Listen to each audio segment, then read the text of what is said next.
Hello students, previous classes में हमने आपको बताया था कि linear equation in two variable को सॉल्व करने के टू मेथड्स होते हैं। फर्स्ट मेथड ग्राफिकल मेथड होता है, सेकंड मेथड एल्जेब्रिक मेथड होता है। ग्राफिकल मेथड का ड्रॉबैक हमने आपको बताया था कि ग्राफिकल मेथड का ड्रॉबैक होता है कि अगर प्रॉपर स्केलिंग ना हो या फिर जो हमारे वेरिएबल्स हैं अननोन से उनकी वैल्यू इंटीजर ना हो के सम फ्रैक्शन या कोई डेसिमल नंबर होती है, तो उन केसेस में एग्जैक्ट आंसर निकालना पॉसिबल नहीं होता है ग्राफिकल मेथड से। फिर हमने आपको एल्जेब्रिक मेथड बताई थी और एल्जेब्रिक मेथड में हमने आपको बताया था कि थ्री टाइप्स के आपको एल्जेब्रिक मेथड पढ़ने हैं, जिसमें फर्स्ट हमने आपको सब्स्टिट्यूशन मेथड पढ़ाया, सेकंड आपको एलिमिनेशन पढ़ाया और आज की क्लास में हम cross multiplication method of solving linear equation in two variable सिखाएंगे। ठीक है, तो आज की क्लास है एक्सरसाइज 3.5 की इंट्रोडक्शन एंड कॉन्सेप्चुअल क्लास और यहां पर हम सीखेंगे cross multiplication method of solving linear equation in two variables. ठीक है, अब देखो क्रॉस मल्टीप्लिकेशन मेथड जो है वो कुछ भी नहीं है, it is the extended form of the elimination method. ये एलिमिनेशन मेथड की ही एक्सटेंडेड या मॉडिफाइड फॉर्म है। एलिमिनेशन मेथड की एक्सटेंडेड या मॉडिफाइड फॉर्म है। देखो कैसे, देखो समझाते हैं आपको कैसे ये सब्स्टिट्यूशन मेथड या एलिमिनेशन मेथड की एक्सटेंडेड फॉर्म है। देखो समझने की कोशिश करते हैं। मान लो हमने एक एग्जांपल लिया और हमने कहा कि a1x, ठीक है, मान लो a1x plus b1y plus c1 equal to 0। मान लो ये हमें एक लीनियर इक्वेशन गिवन है and second linear equation a2x plus b2y plus c2 equal to 0। मान लो हमें टू लीनियर इक्वेशंस गिवन है और हम इनमें एलिमिनेशन मेथड लगाएंगे और देखते हैं कि एलिमिनेशन मेथड लगाने से क्या रिजल्ट हमें मिलेगा। ठीक है, तो देखो एलिमिनेशन मेथड क्या कहता है कि make the coefficient of x और y इक्वल, x और y के कोएफिशिएंट को इक्वल करो, या तो x के या फिर y के। तो हम इक्वेशन नंबर 1 को किससे करेंगे, a2 से इंटू करेंगे। मान लो हम y को एलिमिनेट कर लेते हैं तो पहले x की वैल्यू निकल जाएगी, आप चाहें कुछ भी कर सकते हैं। तो मान लो हम इसको b2 से और इसको b1 से मल्टीप्लाई कर रहे हैं। ठीक है, तो जब हम b2 से मल्टीप्लाई करेंगे तो ये क्या आ जाए, a1b2x plus b1b2y plus c1b2 equal to 0। Equation number मान लो इसे हमने कहा 3। फिर b1 से कर दो a2b1x plus b1b2y plus b1c2 equal to 0। Equation number 4। ठीक है, नाउ इक्वेशन 3 एंड 4 में y के कोएफिशिएंट इक्वल हो चुके हैं। अब आप क्या करोगे, साइन चेंज कर दोगे। साइन चेंज कर दिया, अब ये इससे हो गया कैंसिल आउट। देखो ये आ गया a1b2x minus a2b1x equal to, sorry, plus c1b2 minus b1c2। ठीक है, ये आ गया इक्वल टू क्या आ गया है, 0 आ गया है। नाउ अगर आप यहां पर x कॉमन ले लें तो ये आ जाए a1b2 माइनस a2b1x प्लस ये हो जाएगा c1b2 माइनस b1c2। ठीक है, इसको हम राइट साइड में ले जाते हैं तो जो नेगेटिव टर्म है वो पॉजिटिव हो जाएगा, यानी b1c2 हो जाएगा पॉजिटिव और c1b2 क्या हो जाएगा, नेगेटिव। तो यहां से x की वैल्यू क्या आ जाएगी, b1c2 minus c1b2 upon a1b2 minus a2b1। तो इस फॉर्मूले से आपको क्या मिल जाएगी, इस फॉर्मूले से आपको x की वैल्यू मिल जाएगी। ठीक है, तो मान लो इसको हमने लेट किया equation number 5। Now put the value of equation number 5 in equation 1। Equation 5 की वैल्यू को यानी x की वैल्यू को 1 में पुट कर लें, या फिर आप ऐसा कर सकते हो अगेन एलिमिनेशन मेथड लगा दें। ठीक है, दोनों तरीके से आप कर सकते हो। तो मान लो हम अगेन लगाते हैं क्योंकि पुट करने में थोड़ा सा कॉम्प्लिकेटेड हो जाएंगी चीजें। अगर हम इसको यहां पर पुट करेंगे तो कुछ ज्यादा कॉम्प्लिकेटेड हो जाएंगी, एलिमिनेशन लगाना मुझे ज्यादा बेटर लग रहा है। तो again from 1 and 2, again from 1 and 2, 1 and 2 में अगेन हम क्या लगाएंगे, एलिमिनेशन मेथड लगाएंगे। तो 1 एंड 2 को अगेन यहां पर लिख लो, a1x plus a1x plus b1y plus c1 equal to 0। फिर ये है a2x plus b2y plus c2 equal to 0। तो इक्वेशन 1 एंड 2 में हमने क्या किया, अगेन एलिमिनेशन लगाने के लिए हमने इन्हें लिख लिया। अब यहां पर हमने y को एलिमिनेट कर किया था, अब आप x को एलिमिनेट कर दो। तो यहाँ a2 से मल्टीप्लाई करोगे और यहाँ a1 से मल्टीप्लाई करोगे तो ये आ जाएगा a1 a2x plus b1 a2y plus c1 a2 equal to 0। ठीक है, फिर a1 से तो a1 a2x plus b2a1y plus c2a1 equal to 0। ठीक है, मान लो ये इक्वेशन नंबर, इसकी कोई जरूरत नहीं है, ठीक है, ऐसे लिख लेते हैं। ठीक है, नीचे दिखाई दे रहा। ओके, तो अब ये आ गई हमारी इक्वेशंस। साइन चेंज कर दो। देखो साइन चेंज करोगे negative negative negative, sign change किया तो ये x से x हो गया कैंसिल, तो क्या बचेगा, देखो यहां पे कर लेते हैं, क्या बच जाएगा, b1a2y b1a2y minus b2a1y b2a1y, ठीक है, plus c1a2 minus c2a1 c2a1 equal to 0। ठीक है, नाउ यहां पर y कॉमन है, y कॉमन ले लो, b1 y कॉमन ले लो, क्या आ जाए b1a2 माइनस b2a1, और y यहां पर कॉमन ले लिया। इन टर्म्स को राइट साइड में ले जाओ, c2a1 माइनस c1a2, तो y की वैल्यू क्या आ जाएगी, c2a1 माइनस c1a2, और ये आ जाएगा आपका अपॉन में b1a2 माइनस b2a1। ठीक है, ये आ गई आपकी y की वैल्यू। तो यहां पर आपने किसकी वैल्यू निकाली थी, यहां पर आपने, मान लो इनको हम इक्वेशन लेट नहीं करते क्योंकि ज्यादा इक्वेशन हो जाएंगी, चीजें कॉम्प्लिकेटेड। ठीक है, तो मान लो ये इक्वेशन नंबर 3 है, ठीक है, हमें इनकी कोई नीड नहीं है, तो हमने इसको 3 लेट कर लिया। ठीक है, और इसको हमने लेट कर लिया, मान लो इक्वेशन नंबर 4, तो ये हमें x और y की वैल्यू मिल चुकी है। ठीक है, ये हमने अब तक x और y की वैल्यू निकाल ली। ठीक है, तो इतना समझ में आ गया आपको। एक मिनट, अब देखो इक्वेशन नंबर 4 एंड 3 को कंसीडर करते हैं। देखो इक्वेशन 3, मान लो फ्रॉम 3 इक्वेशन नंबर को कंसीडर करो। 3 इक्वेशन नंबर से आप क्या कह सकते हो, देखो अगर आप इस b1c2 माइनस c1b2 को डिवाइड में ले जाओ, ठीक है, मतलब इस टर्म को अगर आप इधर डिवाइड में ले जाओ तो क्या आएगा, इक्वेशन नंबर 3 से यह आएगा x अपॉन, ये टर्म डिवाइड में आ जाएगा तो x upon b1c2 minus b2c1, और इक्वल टू में क्या बचेगा, इक्वल टू में बचेगा 1 upon a1b2 1 upon a1b2 minus a2b1। ठीक है भाई, इस टर्म को हम डिवाइड में लेके आ गए, तो यहां पर इनटू में क्या है 1, तो 1 बच जाएगा, 1 अपॉन ये बच जाएगा। सिमिलरली फ्रॉम 4 इक्वेशन नंबर 4 से इस टर्म को डिवाइड में ले जाओ, तो y upon c2a1 minus c1a2 equal to क्या आ जाएगा, 1 अपॉन, ये आ जाएगा 1 अपॉन b1a2 माइनस b2a1। ठीक है,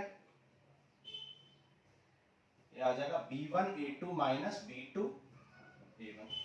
ठीक है, अब यहां पे देखो x अपॉन क्या आ गया, b1c2 माइनस b2c1, और y अपॉन क्या आ गया है, y अपॉन आ गया c2a1 माइनस, क्या हम इनको इक्वेट कर सकते हैं, अगर मैं यहां पर कॉमन माइनस कॉमन ले लूं दोनों साइड, तो ये वाली साइड इक्वल हो जाएगी राइट साइड। तो यहां देखो माइनस कॉमन, अगर आप दोनों साइड माइनस कॉमन ले लो तो ये आ जाएगा c1a2 माइनस c2a1, और यहां भी माइनस कॉमन ले लो। क्यों कर रहे हैं हम ऐसा, जिससे कि ये दोनों इक्वल हो जाएं, क्योंकि माइनस कॉमन लेते ही a2b1 आ जाएगा, ये दोनों इक्वल आ जाएंगे।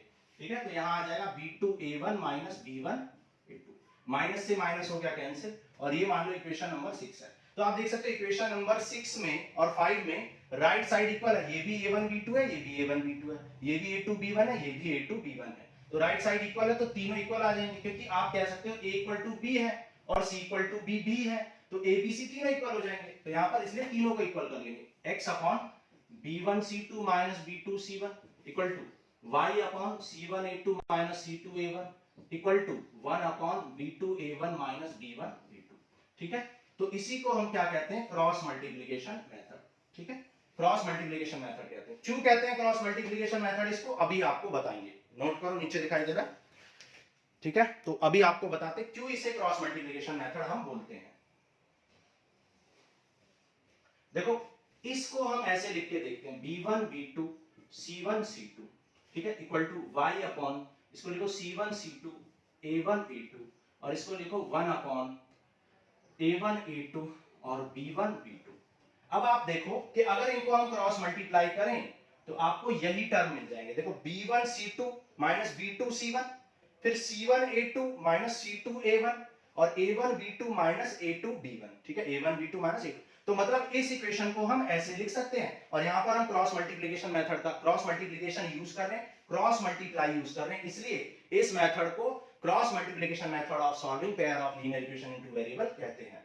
क्लियर है ये बात यहां तक आपको बिल्कुल अच्छे से, कि हम इस इक्वेशन को इस तरीके से रीअरेंज कर सकते हैं। ठीक है, नीचे दिखाई दे रहा है, ओके। ठीक है, तो इस मेथड को हम क्रॉस मल्टीप्लिकेशन मेथड कहते हैं। और अब इस मेथड पर बेस्ड कुछ क्वेश्चन करेंगे, नोट करें, फिर आगे चलते हैं। अब देखो ये रिजल्ट हमने निकाल लिए थे जब हमने इनको क्रॉस एलिमिनेशन मेथड लगाया था, तो ये हमने दो रिजल्ट निकाले थे। ठीक है, अब इन रिजल्ट्स के बारे में हम कुछ बातें करते हैं। देखो आप जानते हो कि x की वैल्यू दिस अपॉन दिस पर डिपेंड कर रही है।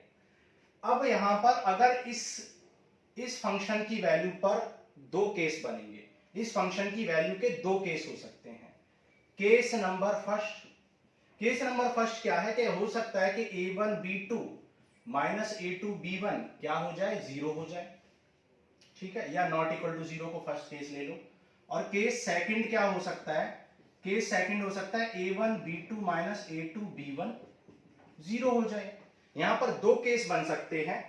अगर a1 b2 minus a2 b1 यानी कि ये वाला term denominator of x and y अगर जीरो ना हो तो देखते हैं क्या होगा, जीरो ना हो कुछ और हो तो यहां से क्या होगा, a1 b2 इक्वल टू, ये इक्वल टू में चला जाएगा a2 b1 और ये डिवाइड में आ जाए तो a1 upon a2 equal to b1 upon b2। ठीक है, नॉट इक्वल है तो a1 upon a2 is not equal to b1 upon b2। और ये तो क्या आ गई, कंडीशन ऑफ यूनिक सॉल्यूशन आ गई, कंडीशन ऑफ यूनिक सॉल्यूशन। क्यों यूनिक सॉल्यूशन की कंडीशन आ गई, इसलिए आ गई यूनिक सॉल्यूशन की कंडीशन क्योंकि आप देख सकते हो कि ये जीरो नहीं है, और जब ये जीरो नहीं है तो कुछ भी होगा, कोई ना कोई इसकी वैल्यू होगी, तो इसकी डिफरेंट वैल्यू के लिए एक्सेप्ट जीरो डिफरेंट सॉल्यूशन आएंगे, एक्स और वाई की डिफरेंट वैल्यू आएंगे और यूनिक सॉल्यूशन आएंगे। ठीक है, मतलब एक्स की इस डिनोमिनेटर की कोई भी वैल्यू हो उसके लिए एक यूनिक सॉल्यूशन मिलेगा। ठीक है, अलग अलग वैल्यू के लिए, तो ये कंडीशन ऑफ यूनिक सॉल्यूशन मिल गई। सिमिलरली जब ये इक्वल टू जीरो हो जाएगा तो क्या होगा, देखो तब a1 b2 इक्वल हो जाएगा a2 b1 के, और a1 अपॉन a2 इक्वल हो जाएगा b1 अपॉन b2 के। ठीक है, और इस केस में अगर मैं इसको k लेट कर लूं, मैंने इसको k लेट कर लिया, तो मैं कह सकता हूं कि a1 की वैल्यू क्या आ जाएगी, a2 k एंड b1 की वैल्यू क्या आ जाएगी, b2 k। ठीक है, अब इस a1 और b1 की वैल्यू को इक्वेशन नंबर 2 में पुट करो या 1 में पुट करो, आपकी मर्जी है। मान लो हम 1 में पुट कर रहे हैं। ठीक है, a1 की वैल्यू को और b1 की वैल्यू को इक्वेशन 1 में। अब देखो फ्रॉम 1 इक्वेशन नंबर 1 को अगर कंसीडर करें तो a1x plus b1y plus c1 equal to 0 था, और a1 कितना आ चुका है, a2k आ चुका है, b1 क्या आ गया है, b2k इक्वल टू c1। तो ये इक्वेशन नंबर 2 थी। ठीक है, इसको हमने इक्वेशन 3 लेट किया हुआ था, 4 लेट किया हुआ था। अब यहां पर हमें, अब देखो इन इक्वेशंस को कंपेयर करो, मान लो इसको इक्वेशन नंबर आप 5 लेट कर लो। ठीक है, तो कंपेयरिंग 2 एंड 5, कंपेयरिंग, ये तो इक्वेशन नंबर 1 थी, कंपेयरिंग 2 एंड 5। ठीक है, कंपेयरिंग 2 एंड 5। अब 2 और 5 को अगर आप कंपेयर करो तो यहां पर आप देख सकते हो कि यहां पर ये k हमें हटाना पड़ेगा क्योंकि यहां k नहीं है, तो k से डिवाइड करोगे तो यहां से c2 इक्वल टू क्या आ जाए, c2 equal to c1 upon k आना पड़ेगा। ठीक है, c2 equal to c1 upon k, तभी दोनों इक्वेशन क्या होंगी, इक्वेट होंगी और सॉल्यूशन मिलेगा। तो यहां से हम कह सकते हैं, जो कि क्या लिख सकते हैं, c1 upon c2 equal to भी k आ गया। मतलब जब c1 equal c2 equal to क्या है, sorry c2 equal to c1 upon k है, तो c1 अपॉन c2 k के इक्वल है और ये ऑलरेडी इसके इक्वल है। तो यहां पर हम कह सकते हैं कि a1 upon a2 equal to b1 upon b2 equal to c1 upon c2, जो कि क्या है, कंडीशन ऑफ इनफाइनाइट सॉल्यूशन है, इनफाइनाइट सॉल्यूशन। सिमिलरली जब केस बनेगा कि c2 नॉट इक्वल होगा c1 अपॉन k के, तो वहां पर क्या हो जाएगा, वहां पर आप कह पाओगे कि c1 अपॉन c2 k के इक्वल नहीं है, तब आपको केस मिलेगा कि a1 अपॉन a2 इक्वल है b1 अपॉन b2 के और नॉट इक्वल है c1 अपॉन c2 के, और यहां पर आपको नो सॉल्यूशन मिल जाएगा। ठीक है, यहां पर कोई भी सॉल्यूशन नहीं मिलेगा। ठीक है, चलो अब एग्जांपल करते हैं, एग्जांपल 14। देखो एक एग्जांपल करते हैं, example number 14 cross multiplication method पर बेस्ड।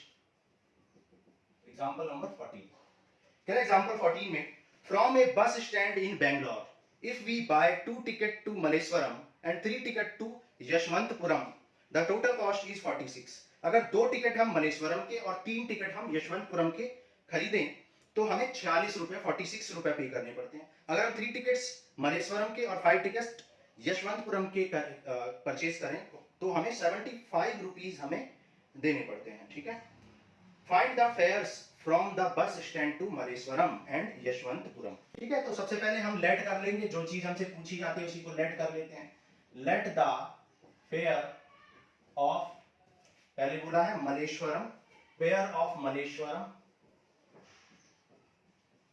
एंड यशवंतपुरम, यशवंतपुरम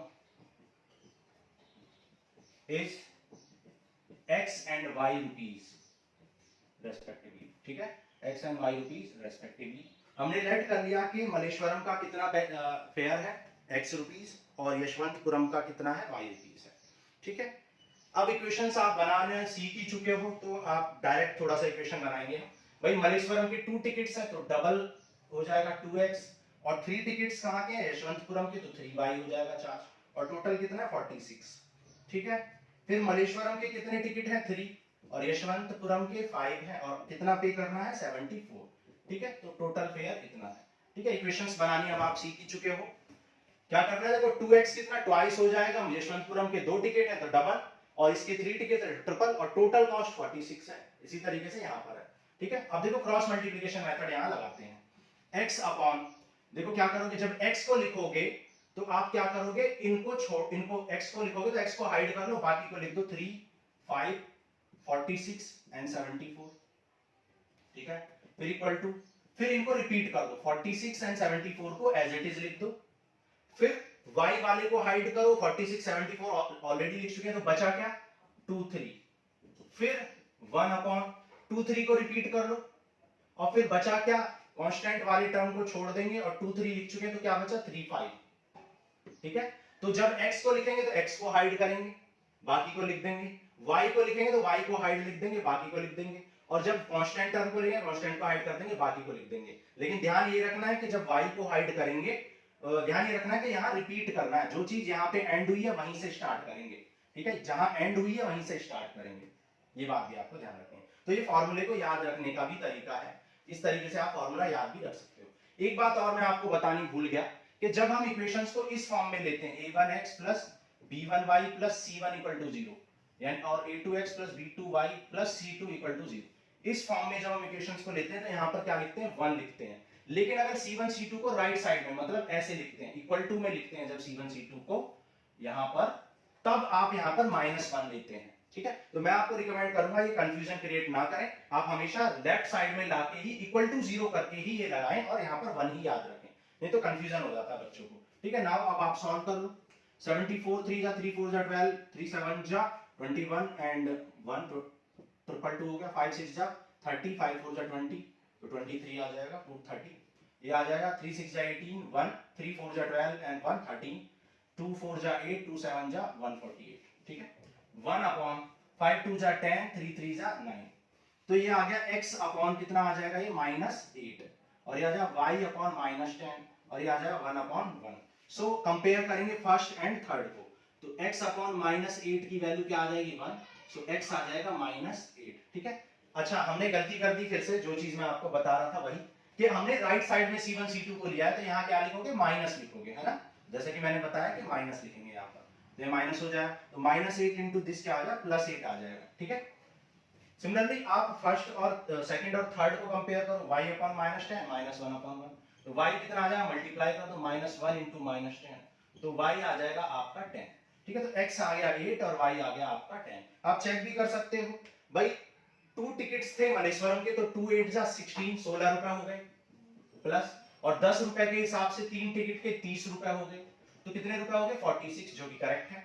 सिमिलरली 8 रुपए के हिसाब से 3 टिकट के 24 रुपए, और 10 रुपए के हिसाब से 5 टिकट के 50 रुपए, तो जो कि क्या हो गए 74, ये भी बिल्कुल करेक्ट है, तो वेरिफिकेशन भी हो गया। ठीक है, वेरिफिकेशन भी आपने कर लिया, तो ये हो गया एग्जांपल नंबर 14।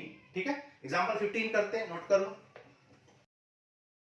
देखो एग्जांपल नंबर 15 करते हैं। एग्जांपल 15 कह रहा है कि for which value of p does the pair of equation given below has unique solution, ठीक है, किस वैल्यू के लिए यूनिक सॉल्यूशन होगा, ये आपसे पूछा गया है, ठीक है। तो इक्वेशंस गिवन है आपको 4x plus 3y equal to 0 and 2x plus 2y plus 2 equal to 0 plus 8 equal to 0, ठीक है। तो यूनिक सॉल्यूशन आपको बताना है, ठीक है। हम आपको बता चुके हैं कि यूनिक सॉल्यूशन की कंडीशन क्या होती है, a1 upon a2 b1 is not equal to b1 upon b2, ठीक है। ये ऐसे क्वेश्चंस कॉम्पिटिटिव एग्जाम्स में भी बहुत ज्यादा आते हैं, बोर्ड एग्जाम में भी बहुत ज्यादा पूछे जाते हैं। Find the value of p for which the given equation है यूनिक सॉल्यूशन, इस तरीके से। तो a1 यहां पर कितना है 4, b1 कितना है यहां पर p, c1 कितना है 8, a2 क्या है 2, b2 क्या है 2 और c2 क्या है 2, ठीक है। हमें यूनिक सॉल्यूशन की कंडीशन बतानी है। तो कंडीशन ऑफ यूनिक सॉल्यूशन क्या होता है, कंडीशन ऑफ यूनिक सॉल्यूशन, भाई यूनिक सॉल्यूशन कब होता है, जब a1 upon a2 इक्वल नहीं होता है b1 upon b2 के, ठीक है। a1 upon a2 b1 upon b2 के इक्वल नहीं होता। a1 upon a2 कितना है 4/2 और b1 upon b2 कितना है p/2, ठीक है। तो 2 2 जा 4, 2 2 जा 4, तो p is not equal to 4, तो p की वैल्यू 4 नहीं होनी चाहिए, ठीक है। तो आप कह सकते हैं given pair of linear equation will have given pair of linear equation will have unique solution for each value of x, for each value of p, p की सारी वैल्यू के लिए होगा except p is equal to 4, ठीक है। p is equal to 4 के लिए छोड़कर आपको p की सारी वैल्यू के लिए होगा, ठीक है। बात समझ में आ रही है, p की वैल्यू 4 नहीं होनी चाहिए, p is not equal to 4, p की वैल्यू 4 ना हो, बाकी कुछ भी हो, आपका इस क्वेश्चन का आंसर क्या होगा, यूनिक आंसर होगा, यूनिक सॉल्यूशन होगा। क्लियर है। देखो एग्जांपल 16 करते हैं साथ में ही। एग्जांपल नंबर 16, एग्जांपल 16 में कह रहा है for what value of k will the following pair of linear equation have infinite many solution, infinite many solution आपसे पूछा है।